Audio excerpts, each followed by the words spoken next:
Nano urea liquid అని అంటారు.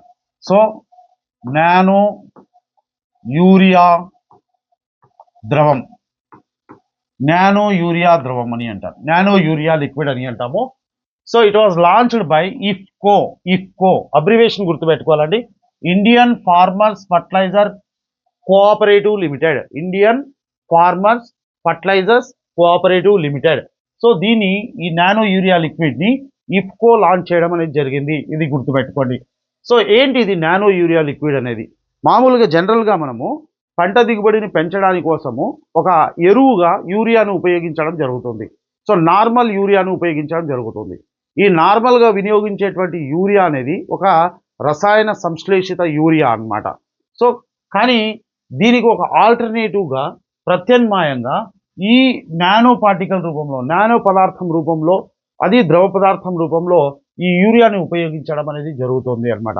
అంటే మనం సాంప్రదాయకంగా ఉపయోగిస్తున్నటువంటి యూరియాకు ప్రత్యామ్నాయంగా నైట్రోజన్ను అందించడానికి కోసము ఒక ఎరువుగా ద్రవస్థితిలో ఉన్నటువంటి యూరియాను మనం ఉపయోగించడం జరుగుతుంది.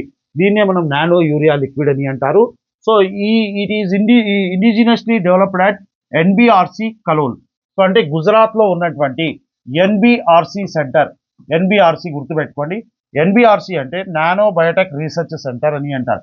ఈ నానో బయోటెక్ రీసెర్చ్ సెంటర్ ఎక్కడ ఉంది అంటే కలోల్లో ఉంది, కలోల్ గుజరాత్లో ఉన్నటువంటి కలోల్లో ఉంది. ఇక్కడ ఈ నానో యూరియా లిక్విడ్ని తయారు చేయడం జరిగింది. ఎవరు లాంచ్ చేశారంటే IFFCO, Indian farmers fertiliser cooperative limited. ఎవరు అభివృద్ధి చేశారు అంటే NBRC, nano biotechnology research centre అంటారు, గుజరాత్లో ఉన్నటువంటి కలోల్. సో అక్కడ ఈ నానో యూరియా లిక్విడ్ని తయారు చేశాం. దీన్ని ఒక ప్రత్యామ్నాయంగా ఏర్పాటు చేయడం జరిగింది. ఈ మధ్య కాలంలోనే ఈ కలోల్లోనే ఈ నానో యూరియా లిక్విడ్ ప్లాంట్ని పిఎం నరేంద్ర మోడీ గారు దీన్ని స్టార్ట్ చేయడం అనేది జరిగింది రీసెంట్గా, ఇది గుర్తుపెట్టుకోండి మీరు. సో నానో యూరియా లిక్విడ్ ప్లాంట్ని ఎక్కడ ఏర్పాటు చేశారు అంటే కలోల్, గుజరాత్లో ఏర్పాటు చేయడం జరిగింది. ఎవరు లాంచ్ చేశారు అంటే IFFCO, Indian farmers fertilisers cooperative limited అని అంటారు. బేసికల్గా ఈ ఇఫ్కో అనేది ఏంటంటే one of India's biggest cooperative society, సహకార సంఘాలలో ఒకనొక అతి పెద్దదైనటువంటి ఈ ఇఫ్కో, ఇది కోఆపరేటివ్ సొసైటీ. దీన్ని 1967లో ఏర్పాటు చేయడం అనేది జరిగింది. సో దీని యొక్క మెయిన్ ఆబ్జెక్టివ్ ఏంటి అంటే, ఈ ఇఫ్కో యొక్క మెయిన్ ఆబ్జెక్టివ్ ఏంటంటే to enable Indian farmers to prosper through timely supply of reliable high quality agricultural inputs and services. So వ్యవసాయానికి అవసరమైనటువంటి రా మెటీరియల్స్, ముడి పదార్థాలను కానీ సేవలను కానీ టైం ప్రకారము కాలానుగుణంగా అవి లభించేటట్టుగా చూడటము ఈ ఇఫ్కో యొక్క ముఖ్య ఉద్దేశం అన్నమాట. సో బేసికల్గా మీరు నానో యూరియా లిక్విడ్ని ఎవరు లాంచ్ చేశారు, ఎవరు ప్రవేశపెట్టారు అంటే ఇఫ్కో ప్రవేశపెట్టడం జరిగింది. ఇఫ్కో అనేది ఏంటి, one of the biggest cooperative societies. 1967లో ఫండ్ ఏర్పాటు చేయడం జరిగింది అనమాట. ఓకే, ఎవరు అభివృద్ధి చేశారు అంటే గుజరాత్లోని కలోల్లో ఉన్నటువంటి ఎన్బిఆర్సి, నానో బయోటెక్నాలజీ రీసెర్చ్ సెంటర్ అని అంటారు, ఎన్బిఆర్సి. ఓకే, ఇది ఆత్మనిర్భర్ భారత్, ఆత్మనిర్భర్ కృషిలో భాగంగా దీన్ని ఏర్పాటు చేయడం జరిగింది. సో అదేవిధంగా ఇఫ్కో నానో యూరియా లిక్విడ్, దీని యొక్క ఉపయోగాలు తీసుకున్నాం అనుకోండి, మనకు రెడ్యూసెస్ ఇన్పుట్ కాస్ట్ అని అంటున్నాం. రెడ్యూసెస్ ఇన్పుట్ కాస్ట్ అంటే వ్యవసాయానికి అవసరమైనటువంటి ముడి పదార్థాల వినియోగాన్ని తగ్గిస్తుంది. అదేవిధంగా ఎన్విరాన్మెంటల్ ఫ్రెండ్లీ, ఈకో ఫ్రెండ్లీ అంటాం, పర్యావరణ హితంగా ఉంటుంది, ఎటువంటి హాని కలిగించదు.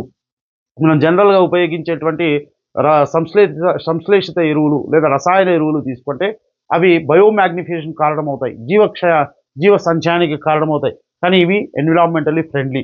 అదే ఇంప్రూవ్స్ న్యూట్రిషనల్ వాల్యూ అని అంటారు, పోషక విలువలను పెంచుతుంది. అదేవిధంగా ఇంక్రీజెస్ ఫార్మర్స్ ఇన్కమ్, రైతుల యొక్క ఆర్థిక స్తోమతను కూడా పెంచుతుంది. అదేవిధంగా ఎన్హాన్సెస్ క్రాప్ ప్రొడక్టివిటీ, సో పంటల యొక్క ఉత్పాదకతను పెంచుతుంది. అదేవిధంగా cheaper than the conventional urea, మనం సాంప్రదాయకంగా వినియోగించేటువంటి రసాయన యూరియాతో పోల్చుకుంటే ఇది తక్కువ ధరకి మనకు లభించడం అనేది జరుగుతుంది. ఎగ్జామ్ పాయింట్ ఆఫ్ వ్యూలో నానో యూరియా లిక్విడ్ని ఎవరు స్టార్ట్ చేశారు, ఎవరు లాంచ్ చేశారంటే ఇఫ్కో. ఎవరు ఉత్పత్తి చేశారంటే NBRC, nano biotechnology research centre. Atmanirbhar Bharat, అదేవిధంగా ఆత్మనిర్భర్ కృషిలో భాగంగా దీన్ని అభివృద్ధి చేయడం జరిగింది.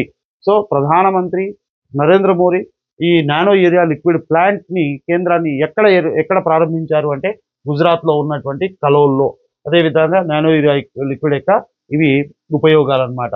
సో ఇన్పుట్ కాస్ట్ని తగ్గిస్తుంది, ఎకో ఫ్రెండ్లీగా ఉంటుంది, అదేవిధంగా రైతుల యొక్క ఆర్థిక స్తోమతను పెంచుతుంది. ఇవన్నీ కూడా మన నానో యూరియా లిక్విడ్కి సంబంధించినటువంటి అంశాలు.